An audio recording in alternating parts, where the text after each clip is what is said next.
مدینہ میں اس دن ایک عجیب سی خاموشی چھائی ہوئی تھی، جیسے پوری کائنات بھی غم میں ڈوبی ہو۔ پیارے نبی صلی اللہ علیہ وسلم کی بیماری کی خبر چاروں طرف پھیل چکی تھی۔ حضرت فاطمہ رضی اللہ عنہا تیزی سے رسول اللہ صلی اللہ علیہ وسلم کے گھر کی طرف جا رہی تھیں، لیکن جو اس دن ہوا وہ آپ کا دل ہلا دے گا۔ اس کے بعد حضرت ابو بکر رضی اللہ عنہ گھر سے باہر نکل کر لوگوں کی طرف متوجہ ہوئے۔ انہوں نے دیکھا کہ حضرت عمر رضی اللہ عنہ شدید صدمے میں ہیں، پریشانی میں ہاتھ پاؤں مار رہے ہیں۔ تب حضرت ابو بکر رضی اللہ عنہ نرمی سے بولے، اے عمر، خود پر قابو رکھو، صبر کرو۔ اے عمر، یاد رکھو، ہر جاندار کو موت کا مزہ چاکھنا ہے۔ تب حضرت فاطمہ رضی اللہ عنہا کہنے لگیں، میرے ابا جان محمد رسول اللہ کی دعوت پر لبیک کہہ کر جنت الفردوس میں اپنا مقام حاصل کر چکے ہیں، لیکن میرے اس درد کا حال کون جانے گا؟ ادھر حضرت علی رضی اللہ عنہ غم کے صدمے سے پتھر کی طرح خاموش ہو گئے۔ یوں محبوب نبی کا خاندان، صحابہ، مہاجرین سب کے سب بے زبان ہو گئے۔ صرف حضرت ابو بکر رضی اللہ عنہ صبر و تحمل کے ساتھ سب کو تسلی اور نصیحت دینے لگے۔ رسول اللہ کا پاکیزہ جسم زمین پر موجود ہی تھا کہ خلافت کے انتخاب کا فیصلہ کیا گیا۔ اس بارے میں رسول اللہ نے کوئی صراحت طور پر حکم نہیں فرمایا تھا تاکہ امت میں اختلاف یا فتنہ نہ ہو۔ اس لیے چند دانا اور سمجھدار صحابہ جمع ہو کر مسلمانوں کے خلیفہ کے انتخاب کا فیصلہ کرنے لگے۔ لیکن جیسے ہی گفتگو شروع ہوئی، انصار اور مہاجرین کے درمیان رائے کے اختلافات پیدا ہو گئے اور خلافت کا دعویٰ ہونے لگا۔ زیادہ اختلاف نہ بڑھے، اس لیے حضرت عمر رضی اللہ عنہ آگے بڑھے اور فرمایا، مسلمانوں کے خلیفہ حضرت ابو بکر رضی اللہ عنہ ہی ہوں گے، وہی ہمارے رہنما ہیں۔ آج سے میں حضرت ابو بکر رضی اللہ عنہ کے ہاتھ پر بیعت کرتا ہوں۔ پھر انہوں نے ہاتھ میں ہاتھ دے کر بیعت کی۔ حضرت عمر رضی اللہ عنہ کو دیکھ کر تمام لوگ اس فیصلے کو مان گئے۔ اس کے بعد حضرت محمد صلی اللہ علیہ وسلم کی تجہیز و تکفین کی تیاری شروع ہوئی۔ سب سے پہلے رسول اللہ کے جسم مبارک کو گھر کے اندر غسل دینے کا انتظام کیا گیا۔ غسل دینے کے لیے سب صحابہ آگے بڑھے۔ وہ سب کہنے لگے، اللہ کی قسم، ہم نے محسوس کیا کہ نبی کے جسم مبارک سے خوشبو پھیل رہی تھی۔ ہم جنت کی خوشبو محسوس کر رہے تھے۔ سب کی آنکھوں کے آنسو رک نہیں رہے تھے۔ حضرت اسامہ بن زید رضی اللہ عنہ غسل کے لیے پانی لانے لگے۔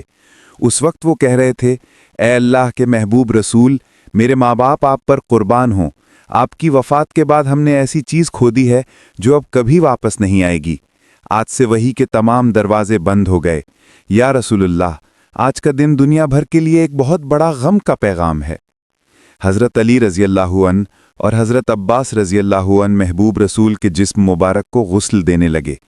اس وقت حضرت علی رضی اللہ عنہ بے اختیار رونے لگے۔ آنسو ان کی آنکھوں سے جاری ہو گئے اور وہ دل سے کہنے لگے، یا رسول اللہ، میں آپ کو کیسے غسل دوں؟ آپ تو اس دنیا کے سب سے عظیم اور پاکیزہ انسان تھے۔ یا رسول اللہ، آپ کے جسم مبارک جیسی خوشبو میں نے کبھی کسی میں محسوس نہیں کی۔ تمام صحابہ نے اسی طرح محمد رسول اللہ صلی اللہ علیہ وسلم کے جسم مبارک کو غسل دیا۔ غسل کے بعد 3 سفید کپڑوں میں کفن کا انتظام کیا گیا۔ لیکن رسول اللہ کے جسم مبارک کو کہاں دفن کیا جائے؟ اسی پر صحابہ میں اختلاف پیدا ہو گیا۔ کسی نے کہا احد کے میدان میں دفن کیا جائے، شہداء کے قریب۔ کسی نے کہا جنت البقیع میں دفن کیا جائے۔ تب حضرت ابو بکر رضی اللہ عنہ نے فرمایا، میں نے نبی کو یہ فرماتے سنا ہے کہ جس نبی کا جہاں انتقال ہو اسے وہیں دفن کیا جائے۔ مزید فرمایا، نبی کریم نے یہ بھی فرمایا ہے کہ مجھے ایسی جگہ دفن کرنا جہاں کوئی مسجد نہ بن سکے۔ ان باتوں کی روشنی میں حضرت عائشہ رضی اللہ عنہا کے گھر میں، جہاں نبی کریم صلی اللہ علیہ وسلم نے وصال فرمایا، وہیں دفن کا انتظام کیا گیا۔ پھر ایک اہم سوال سامنے آیا، نبی کی نماز جنازہ کون پڑھائے گا؟ ایسی عظیم شخصیت جن کے پیچھے صحابہ نماز پڑھتے تھے، اب ان کی نماز جنازہ کی امامت کون کرے گا؟ آخرکار فیصلہ ہوا کہ کوئی ایک امام مقرر نہیں کیا جائے گا۔ صحابہ گروہ در گروہ نبی کی نماز جنازہ پڑھیں گے۔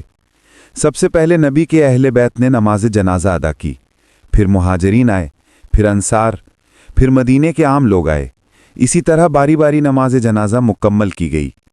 نماز جنازہ مکمل ہونے کے 22 گھنٹے بعد